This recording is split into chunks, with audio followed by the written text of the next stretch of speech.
आज की वीडियो में बात करेंगे आपके इलेक्ट्रिकल सिक्स्थ सेमेस्टर के subject electrical design drawing and estimating second के बारे में।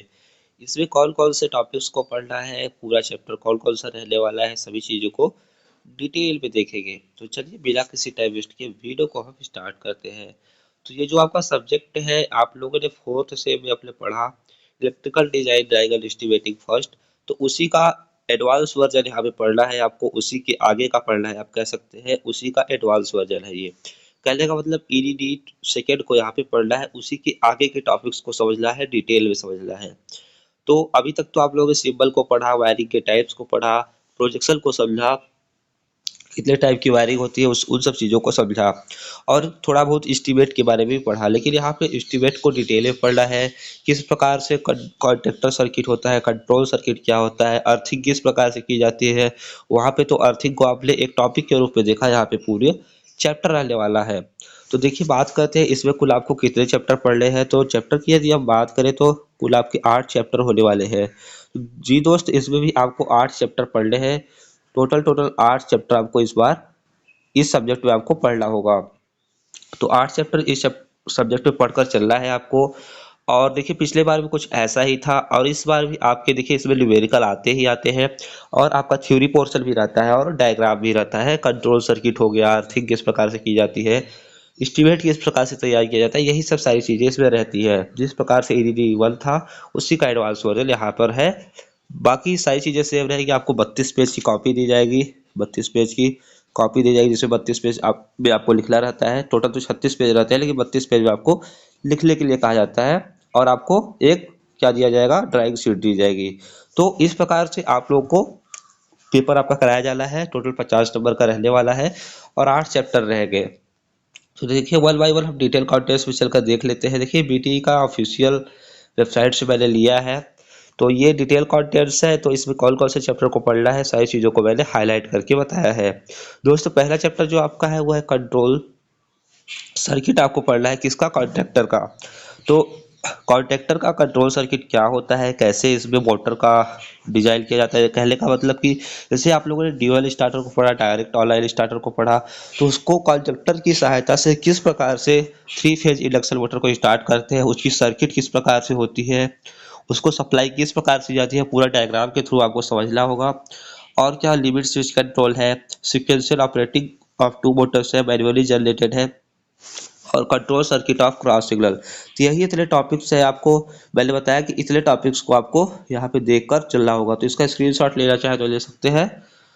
और ये आपका 10 पीरियड का रहने वाला है। ये 2 क्वेश्चन तो इसके आते हैं, एक तो डायग्राम सर्किट बनाने के लिए आपको पूछ सकता है। तो ये 10 नंबर का वेटेज आपका चैप्टर अकेले लेके चलता है।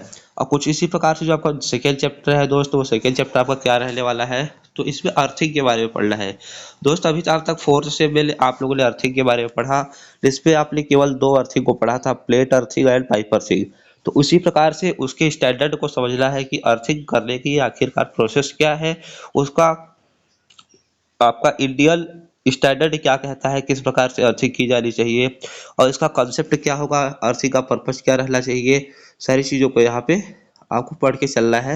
आप लोग सभी टॉपिक्स को देख पा रहे होंगे। और देखिए different type of earthing, plate earthing, pipe earthing का डायग्राम किस प्रकार से होता है ये भी पढ़ना है। Method of reducing earth resistance ये भी देखना है। उसके बाद अर्थिंग लेआउट किस प्रकार से होता है ये भी देखना है। और यहाँ पे सब स्टेशन की अर्थिंग किस प्रकार से की जाती है ये भी देखना है आपको।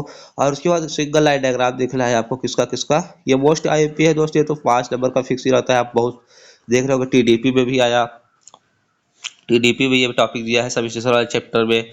और आपको दिया हुआ है स्विच गियर में भी दिया था, ईडीडी वर्ल्ड में भी दिया था सिंगल लाइन डायग्राम। और यहाँ भी सिंगल लाइन डायग्राम आपको पढ़ के चलना है अभी से। तो इस प्रकार से आगे बढ़ते हैं और देखते हैं जो तीसरा चैप्टर है उसमें सिर्फ आपको डायग्राम को पढ़ना है, मतलब कंप्यूटर एडेड डिजाइन के बारे में जानना है। और इसकी ड्राइंग शीट बनती है दोस्त। तो ये आपका सिंगल टॉपिक आप कह सकते हैं। इसमें किस प्रकार से इस लाइटनिंग सिस्टम का स्कीमेटिक डायग्राम होता है, और एक थिएटर का या फिर स्पोर्ट स्टेडियम का, जो स्टेडियम होते हैं, क्रिकेट स्टेडियम हो या कोई सा भी स्टेडियम हो, उसमें किस प्रकार से लाइटनिंग सिस्टम किया जाता है, उसको आपको देखकर चलना है। तो इसमें आपके सिंपली 2 से 3 डायग्राम रहेंगे और ये आपका चैप्टर हो जाएगा। ये ड्राइंग शीट पे ही होगा।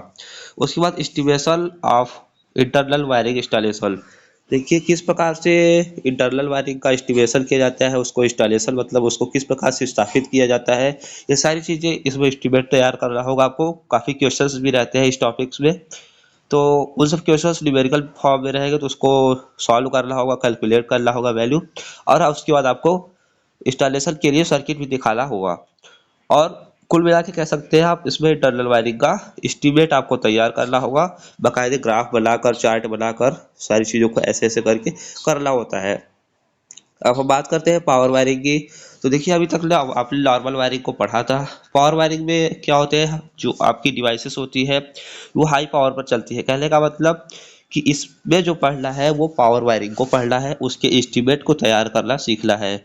तो इसमें इंडर देखिए यहाँ पे लिखा है IS स्पेसिफिकेशन मतलब Indian standard specification and Indian electricity rule के आधार पर किस प्रकार से वायरिंग किया जाना चाहिए, किस प्रकार से उसका स्टैंडर्ड होता है। सभी चीजें देखिए नियम से ही होती है, कोई भी नियम के विरुद्ध नहीं हो सकता है कार्य। तो उन सब नियम को जानना है, ये 8 पीरियड का रहने वाला है, तो इससे भी क्वेश्चन आपके आते हैं।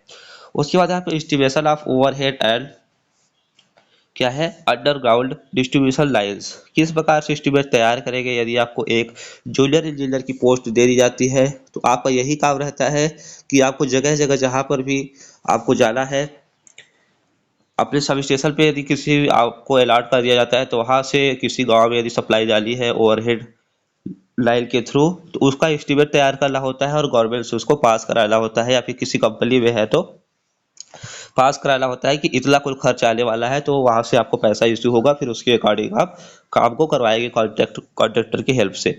तो यही यही काम अंडरग्राउंड केबल के द्वारा किस प्रकार से किया जाएगा, उसका एस्टीमेट कैसे बनता है, सारी चीजों को देखना है। उसके बाद एस्टिमेशन ऑफ सर्विस कलेक्शन को भी देखना है, ये 10 पीरियड का रहने वाला है।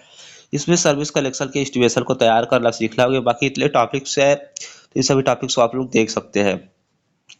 और हम आगे बढ़ते हैं, जो एस्टिमेशन लास्ट चैप्टर रहने वाला है उसे आप कहेंगे estimation of small sub station.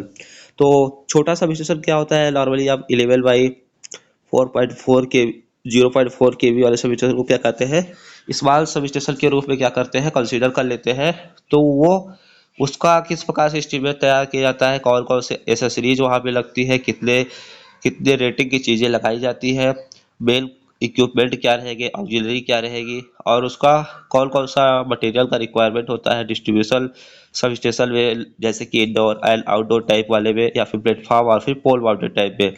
और उसका किस प्रकार से कॉस्टिंग किया जाएगा, कौन कौन से मटेरियल की आवश्यकता पड़ेगी, उसकी क्या कॉस्ट होगी, सारी चीज़ों का एस्टिमेशन इसमें आपको सीखना होता है। इससे भी एक क्वेश्चन आता है दोस्त, तो सब स्टेशन का किस प्रकार से एस्टिमेट तैयार करते हैं वो सीखना है आपको लास्ट चैप्टर में।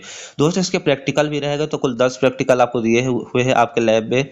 आपके कॉलेज के लैब में आपको प्रैक्टिकल्स भी कराया जाएगा प्रॉपर वे में, और सारी चीज़ों को दिखाया जाएगा प्रैक्टिकली करके। तो वहाँ से यहाँ पे लिस्ट ऑफ प्रैक्टिकल है, तो प्रैक्टिकल का भी स्क्रीनशॉट ले सकते हैं।